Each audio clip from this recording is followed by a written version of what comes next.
So we get on location and, we're behind the eight ball from the first second that we get on location simply because we had to postpone it for a week. The seller wasn't ready for us to come out and film yet. And then the day that we rescheduled it for, we had this torrential downpour and we just couldn't film. So we literally had like a 2-hour window to film this entire video. So I was already nervous about that. I was very skeptical. I didn't think we was going to be able to get it done. So we're on location, and this is where I've hired Sean with Envision Photography.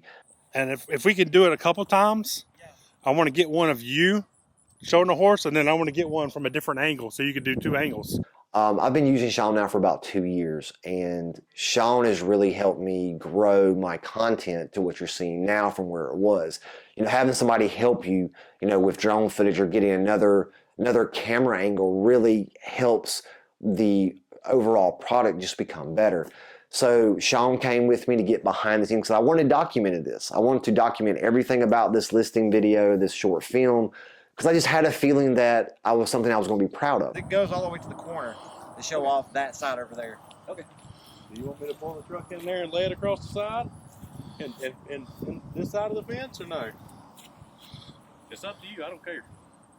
Oh, yeah. Well, you want to get it coming in, so it's up to you. Help me bring it in and out anytime you need to. And I wanted to show everybody this is what goes into these type of videos. So Sean brought one of his other co-workers to fly the drone, and Alex was flying the drone around. So that's what we did. We had 2 other people getting additional footage. When we got there, we obviously got introduced to the horse. I wanted to make sure that I was comfortable being around the horse because I'm scared of them, and I wanted to make sure the horse was comfortable with the drone. Want to make sure they were good with the cameras being in their face, so there was nothing crazy that would happen.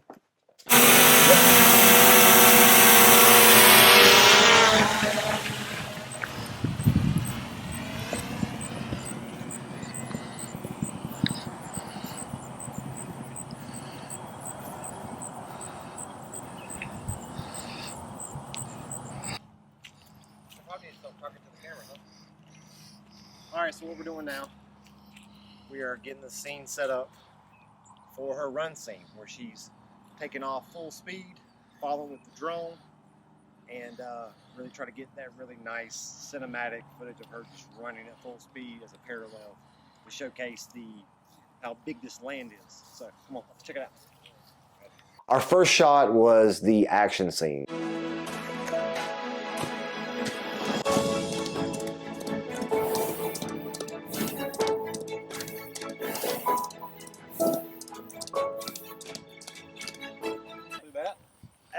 Yeah. Coming through the power line, you'll skip the power line out of it. Well, no, the power line's gonna be in it regardless. Okay. I don't want to not show it because you can see it in the photos anyway. Yeah. So I might as well embrace it that it's there. I was just making sure I had to ask. I mean, yeah, I think that'd be. What do you think? Running in between the fence and the power line pole, or running between the power line pole? I would want to run between the power line. That's kind of my thought. Yeah, this side would be good. So yeah, we could follow her like she is right there, and have her Yeah. run straight through here. And when she gets here, you can go over top and start panning to the right and look at all the land back on the right hand side over there.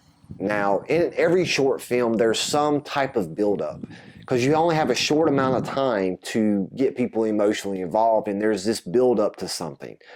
And my buildup was when the horse and the owner of the horse is taking off full speed on that last ride. So that was our first shot, and this was a tough shot. We're working with an animal, even though this is a highly trained animal, working with an animal. All right, we're getting the shot right now. Her taking off, getting behind with the drone. That'd be perfect for We're it. good.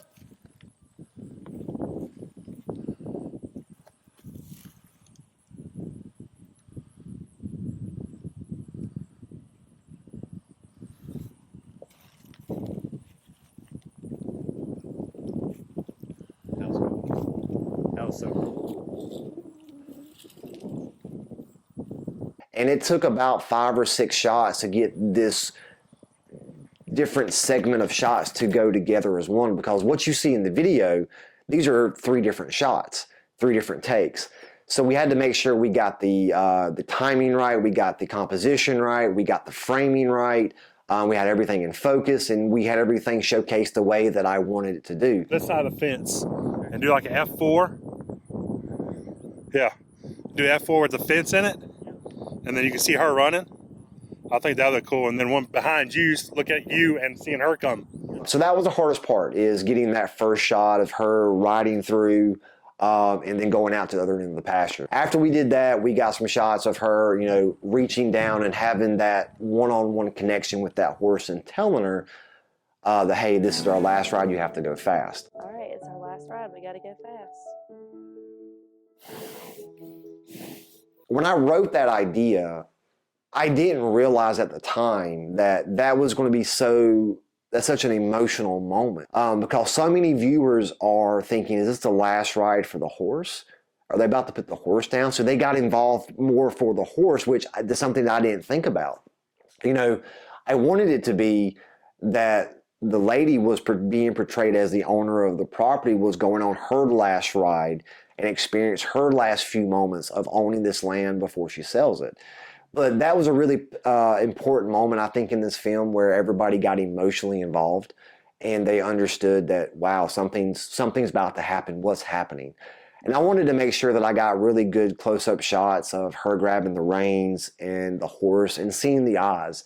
You know, that's one thing that I've learned about making content is, you know, making sure you focus on people's eyes or the subject's eyes. That is obviously the window to the soul. And having that was my favorite shot, is having the horse just slowly blink, having that connection, one-on-one connection with this animal, that something's about to happen. You know, actually the truck part was the hardest part, is with her pulling up and then getting that, you know, left to right shot of her getting out of the truck. That was one of our hardest shots. Simply because you have to remember that this person is not a trained actor. She's just here helping.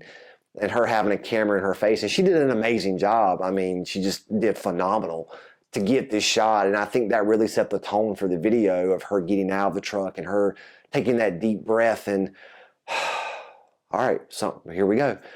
And then showing them feeding the horses and getting together and having that little emotional moment of them feeding the horse, I think was really sentimental for the video. We did a shot where I wanted to end the video, which this is an alternate ending, of me kind of coming up and shaking her hand and asking her how the last ride was.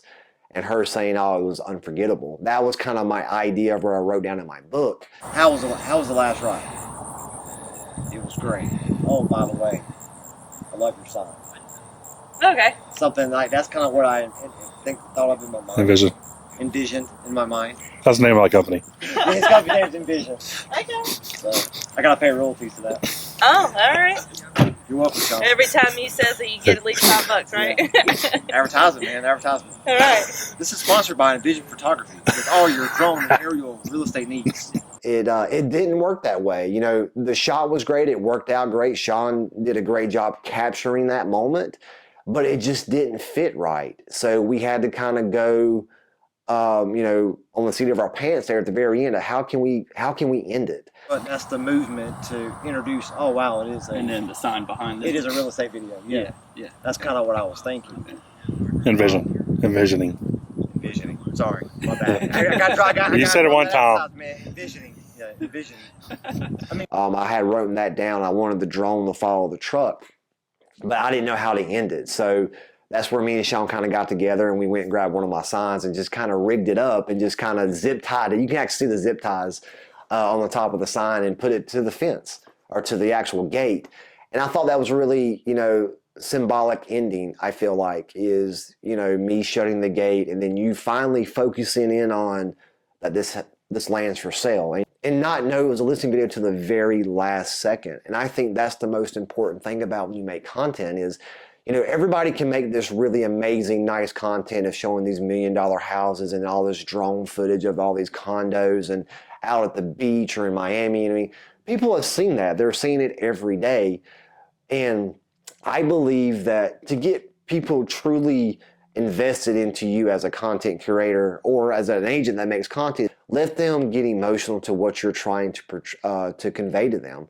And I think this video did a great job of doing that. You know, I think it only had like 4,000 views on social media. which, you know, I thought it would do a little bit better. But for me, it's not always about the views or about the shares.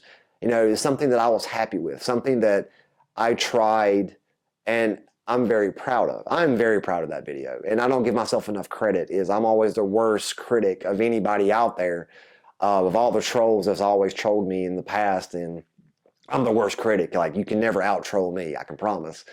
But when I sat back and watched that video for the last time when I was editing, I was very happy. I was very proud of myself, and I'm giving myself a lot of grace that, you know, Mike, you tried something new, you did something new, and it turned out great.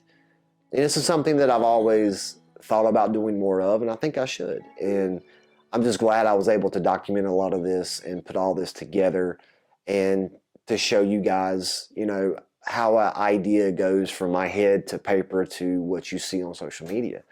So I just want to give you a little bit behind the scenes of the last ride. If you haven't watched it, please go to my page, check it out, or go to my YouTube channel. It's on my YouTube channel as well, North Carolina Homie.